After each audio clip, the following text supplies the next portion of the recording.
Een aantal keren in het jaar krijgen goed 420.000 huishoudens het blad Corner terug de bus. Een hoes-on-hoes blad dat terug Sportclub Heerenveen uitjoen wordt.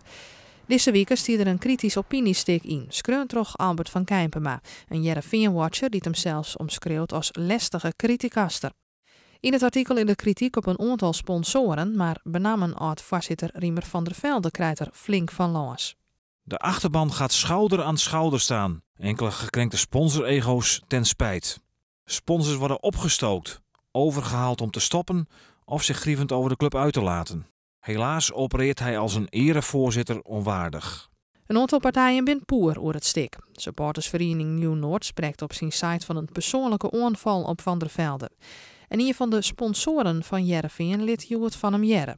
Het gaat om directeur Paul Olijven van de Haan Westerhof. Hij is razend. Ik vind het, zeg ik als kreun, ik vind nou een keer, je moet ermee ophouden, want het is puur op een manspelje. En ik vind gewoon dat het net jet.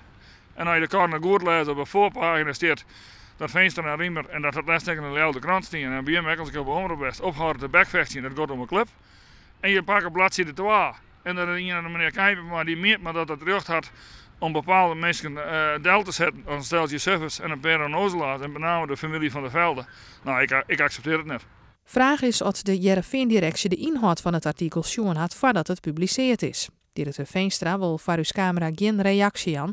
En ook de schreeuwer van het stuk, Albert van Kijpema, zei alleen nog dat er het op persoonlijke titels kreun had, maar wil verder net voor uw camera reageren. Ik weet zeker dat het zeer betrouwbare bron. Elke keer dat er een corner uitkomt, wordt Robert Veenstra die had de regie erover.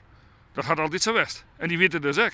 En daarom ga ik zijn in de autokrant. Ik wil graag dat die man een afstand neemt, eerlijk van dit stuk. En dat er het net, dan moet er net op de voorpagina zetten dat we net ophouden met op de man te spelen. Dan moet er zeggen, jongen, wie ben een feestje begaan en wie wil me gewoon een zwart meidje en dan gaan we met terug. Dan moet je dat zeggen.